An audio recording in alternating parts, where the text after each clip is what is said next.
The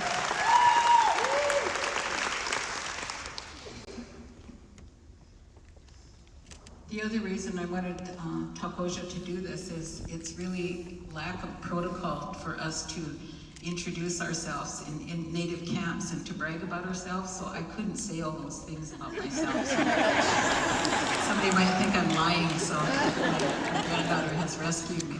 The other thing is that I wanted to show the face of the grandchildren, that this is truly what we are here for today. And with adultism, sometimes we don't make room, so here they are.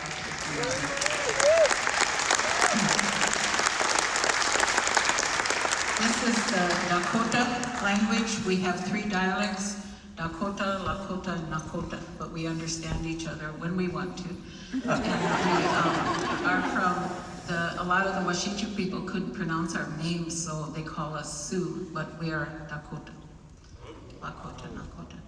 So, tribes shouldn't have to expend our scarce resources to protect our drinking water, our land, our people, the fish, and the animals in that water. The federal government is required to protect us through this trust responsibility that was signed by my grandfather and many other grandfathers that gave over 200,000 acres, half of South Dakota. So we had prepaid health care, we had many prepaid issues that are not being lived up to. Reproductive justice should be protected, not further polluted through fracking, KXL pipeline, Line 3, other pipelines, and corporate intrusions, specifically foreign direct investment in development that disregards and deletes us. This is proven to increase the incidence of thousands of murdered and missing women, the MMIW, which you most articulately addressed. Our women are traditionally held up as keepers of the water. The first water is the medicine in the womb.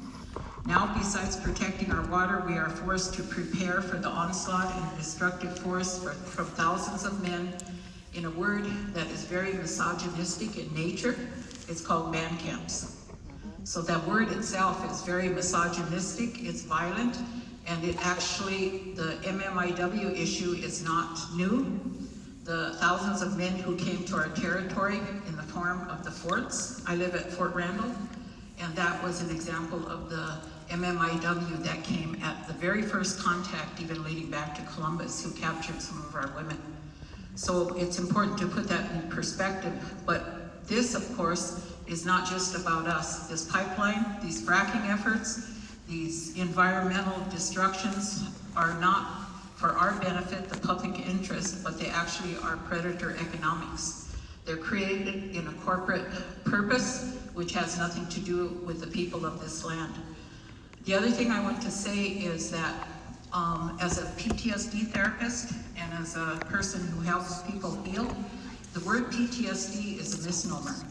I'm thinking about renaming it CTSB, which is concurring continual traumatic stress disorder, because the trauma never ended. When we say PTSD, we act like it happened in the 1800s. It is happening every single day. The other issue that comes to mind with MMIW is that it's almost government policy that we are not grievable.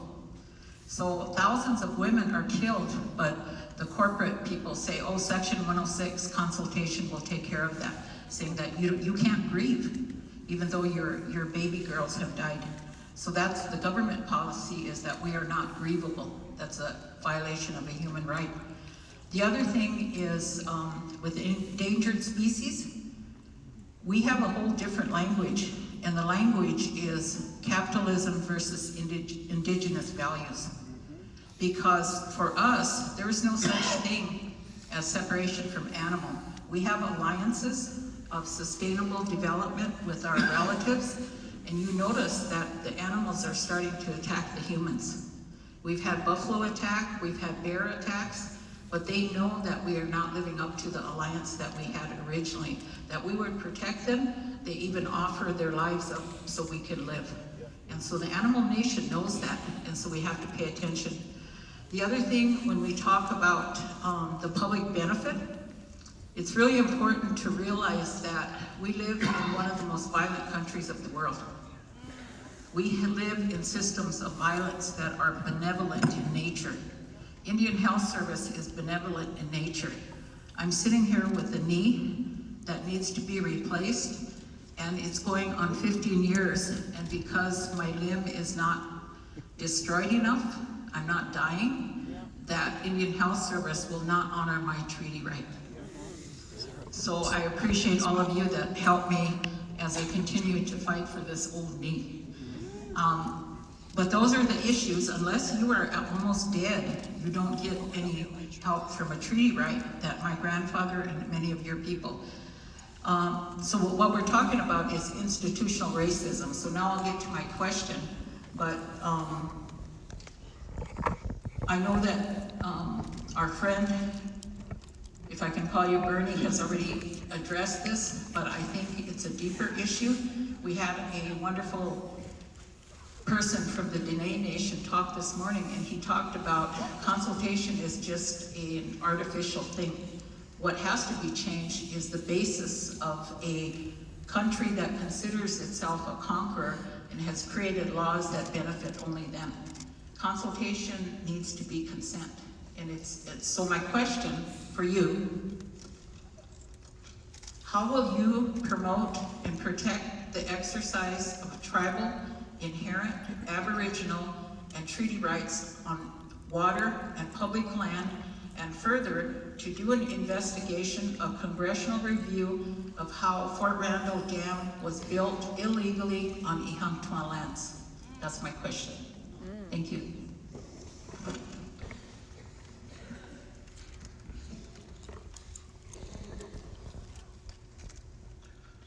I begin, the language you were speaking was Lakota, yes? Okay. Dakota. And it reminds me, and this is a language now that you are struggling to preserve, to make sure that the young people can learn it, can know. Okay. And it speaks to me when I hear the language, of which of course I did not understand one word. But it speaks to me the importance of us knowing where we came from, if we're going to know where we're going forward. And the need to preserve as much as we can the culture and the history of the United States, which among other things means language, to make sure that our kids, Native American kids and kids all over this country, understand the history of their country, their real history, where they came from, and the languages that those who came before them spoke. And count me as an ally to provide the financial resources, which is not easy. Not many people probably are speaking that language, is that correct? And it's terribly important that it be preserved. You raised a number of questions. As I mentioned earlier, it is unacceptable to me that treaties signed and agreements made were then rescinded or simply not acknowledged. And that is the history of the Native American people, yeah? So you have a treaty, as I think you indicated, which says you are guaranteed health care as a right. And that treaty has certainly been abrogated. And I think we all understand that the Indian Health Service is not doing anywhere near what it should be doing. As somebody who believes absolutely that health care is a human right for the Native American people and for everybody else, we will reform fundamentally the Indian Health Service so that it will take care of your need and the needs of all Native American people. And the truth of the matter is, I know people say, well, the truth is this, within the context of a multi-trillion-dollar federal government, is not an expensive proposition. We can provide quality health care to every Native American person, and trust me, it'll cost me a lot less than one new weapon system for the Pentagon. Yeah. This is not, some kind of outrageous promise that I'm making you. It really is not all that expensive, and it's something that is new. You raised other issues. You raised the issue about corporations, fossil fuel corporations coming in, trying to either excavate for minerals or develop fuel lines and pipelines that will transport fossil fuel. And I respond to you in two ways. That you are right. Consultation is not the issue. The issue is signing off on something, saying I agree with it or not. So we are not going to be an administration that says, well, here it is, I'm consulting you as to what we are doing. We will sit down as equals, hear your point of view, and we will work out an agreement that works for you. Second point, in terms of fossil fuels and the pipelines, as I said a moment ago, climate change is threatening not only your way of life, not only the United States of America, it is threatening the entire planet. All right? And it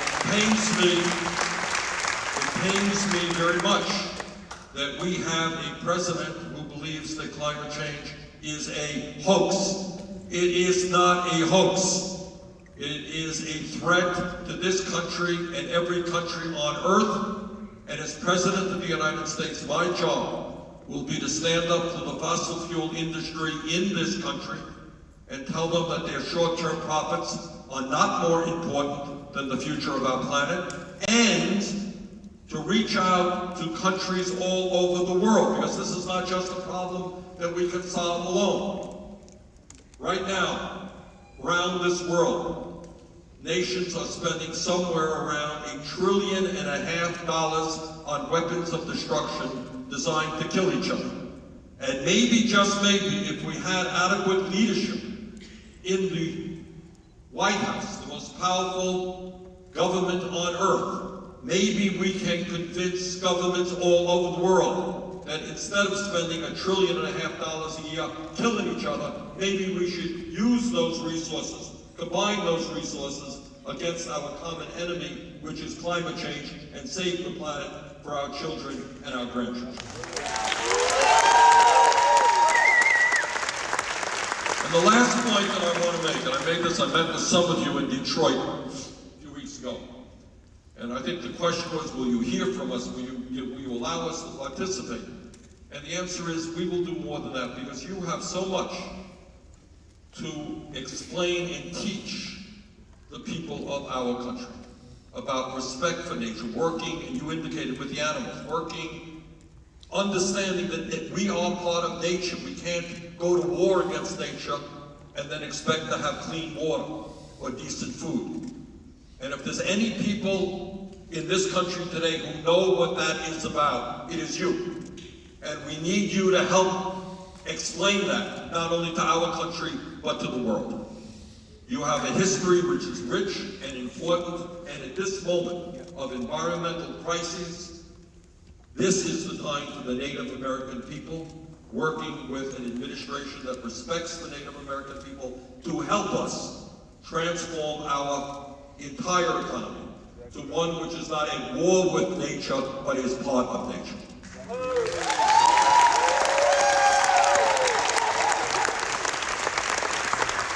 Our next question comes from Douglas Cox, the nominee.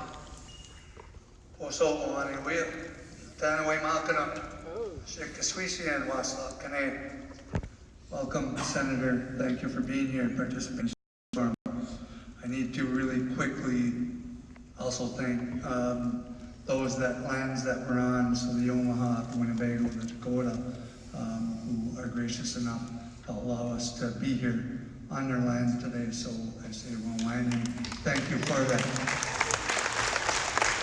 I also like to say thank you really quick for directions. OJ and his folks have done an exceptional job putting this together, so I'll for that. I also brought a unit with me, Senator, so seated to my right is Cedar Fernandez. So I brought her with me. She's traveled, been here both days. This truly is our future. This is what we're embedded for, and that's why she's here. So I've got a little bit of repetitiveness, so I know in your intro you talked about climate change and you just answered that again. So I apologize for that, but I'm going to really quickly give you one specific question at the end. So tribes have historically lived from the land, and today is no different. We have located ourselves in these places that are environmentally significant: waterways, forests, prairies, and mountains. But today these places are threatened by development's carbon footprint, resulting in floods, temperature changes, loss in diversity, impacts to plants, animals, and tree species, which in turn are threatening our ways of life. These changes are already resulting in coastal impacts. Melting ice, rising water levels have literally forced our native peoples to relocate historic villages that have been there for generations. Historic fish migrations are being interrupted. Animal patterns are impacted. Wildfires are dynamically changing, burning hotter and longer. Today, tribes do not have the option of migrating to areas of historic occupation. We're limited to our reservation boundaries, which were created when our ancestors signed those treaties with the U.S. government. Case in point is our Menominee tribe, located in the Midwest and central Wisconsin. We have long been recognized for worldwide sustainable forestry practices, maintaining our diverse 250,000 acres of forest over the past hundreds of years. Now, in the face of a warming climate, invasive species, regional vegetation composition changes, our forests and our historic way of life are facing serious threats. So when you combine this, as you stated, with the current administration that's rolling back protections like the Clean Power Plan, lifting moratoriums on coal-burning power, and opening our sacred lands to minerals and energy extractions, like in Menominee's case, trying to protect our sacred Menominee River from a large mine development called the Back 40 Mine, an open pit, trans-Pacific climate challenges faced by tribal communities. Well, in a few ways. Number one, we will respect tribal sovereignty, and we will not turn our backs as large corporations, sometimes corporations from other countries, come in and rape the land that belongs to the Native American people. That's number one. Number two, we will work with you. I mean, this is, as I mentioned, again, let me stress this again because I'm sincere in saying this. I'm not here just to say we're going to do this for you. I need you to play a leadership role in terms of sustainability. You have your people, more than any people in our country, can teach us about sustainability. All right? The Native American people did not kill thousands and thousands of buffalo because they understood that the buffalo gave them life. Am I right on that? Right. Sustainability.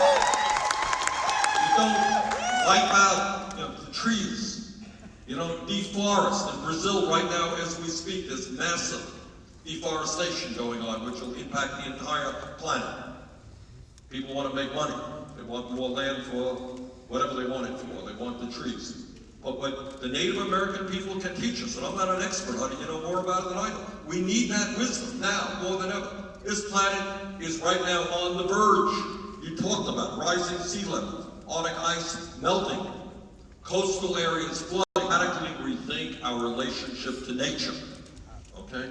So we will protect, of course, the Native American areas, land that you own, that is yours from foreign invasion. And more than that, we have got to work together. It's not easy stuff. We got a very limited amount of time before irreparable damage is done to this planet. Okay? How do we move aggressively forward in terms of energy efficiency? How do we move forward in terms of sustainable agriculture? How do we move forward in terms of more and more solar and wind energy and other forms of sustainable technology? Not easy stuff. But that is what we are going to have to do if we're going to preserve this planet for our children and our grandchildren. And in my administration, it's not a question of listening to the Native American people.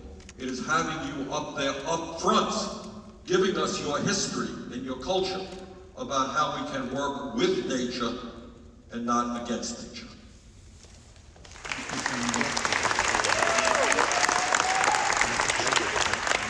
I'm really hoping we can get the last few questions in, so we're going into the speed round. Janet Davis, voting from Pyramid Lake. Okay. Good afternoon. I'm honored to be here today with you, and I'm glad that you came to see us and talk to our tribal leaders and our communities. My question is about equal access to voting. In 2016, U.S. Judge Dew granted a temporary injunction in Reno, Nevada, requiring the establishment of satellite polling sites to two Nevada reservations, my tribe, the Pyramid Lake Paiute tribe, and the Walker River Paiute tribe. Members of our tribes were being denied equal access to the polls due to long distances. Polling booths were set up for both on election day as were the early voting sites. The county told us it was too late to recruit and train poll workers, and we told them we could, and we did. Our two Nevada tribes have set the standard in 2016 to equal access to voting for tribal citizens on reservations in the United States. We hope to lead the way for other tribes, as our vote is our voice.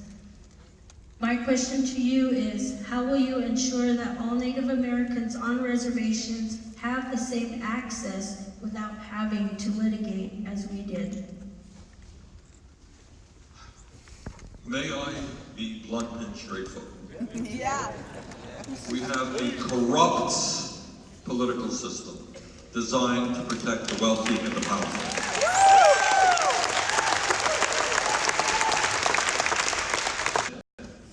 Of the kind of voter suppression that is taking place all over this country. You, elected official, would say, our voter turnout is not as high as we would like it to be. Many other countries have higher voting turnout rates. What do we do to get more people in, but their policies in general? Most Americans don't believe we should give tax breaks to billionaires. Most Americans don't believe we should ignore climate change. Most Americans don't believe we should cut Social Security, Medicare, Medicaid, and education. That's not what the American people believe. That is literally the program of the Republican Party. Now, if you have a program that most people reject, how do you win elections? Well, you win elections in two ways. Number one, you create a process by which billionaires and very, very wealthy people can buy elections by being able to contribute hundreds and hundreds of millions of dollars. So vote. You get a vote, and you get a vote, and you get a vote, but is after they have their billionaire friends buying elections, then they still gotta worry, because you have a lot of working people and low-income people who are prepared to vote, to fight for health care for all, to make sure that all of our kids, regardless of income, can get a higher education, which is why we're fighting to make public colleges and universities tuition free. A lot of people, including me, believe that we should cancel all student debt in America. That we should raise the minimum wage to a living wage of at least $15 an hour. And then we need criminal justice reform, immigration reform, all these issues out there. So, if you have people who believe in that, how do I win an election if I believe everything opposite of that? I make it harder for people to vote. And the people I am targeting now are people of color, Native American people, Latino people, African American people. I target young people. I target young people in New Hampshire. Right now, a very deliberate effort to make it harder for young people to participate in the political process. So that is what's going on. What is the answer? The answer is to have a president and an attorney general who's going to do everything that we can to make sure that every eligible voter in this country is able to vote. We're going to take on voter suppression in all of its forms. And that means you don't make it impossible to get to a polling place, which was your case. It means also that we move toward a system which says very simply that in the United States of America, if you are 18 years of age or older, you have the right to vote. End of discussion. Yeah.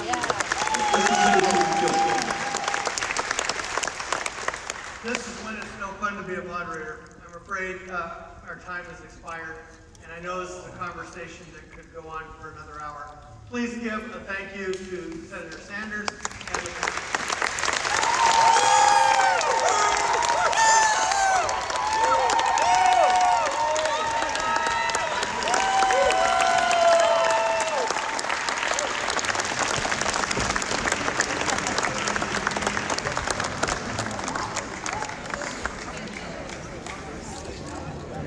All right. Sorry.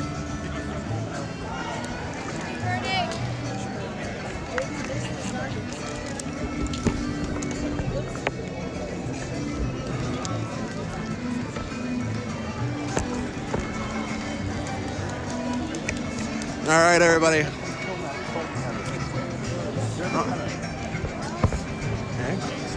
All right, everybody. This is Lorenzo with the Unicorn Riot. We're going to take the feed down. That was Senator Bernie Sanders. I'm back in the front. I've reclaimed the front here. I'm trying to talk because you can hear the music. Hey everyone, this is Lorenzo with Unicorn Riot. I want to thank everyone for coming for the first ever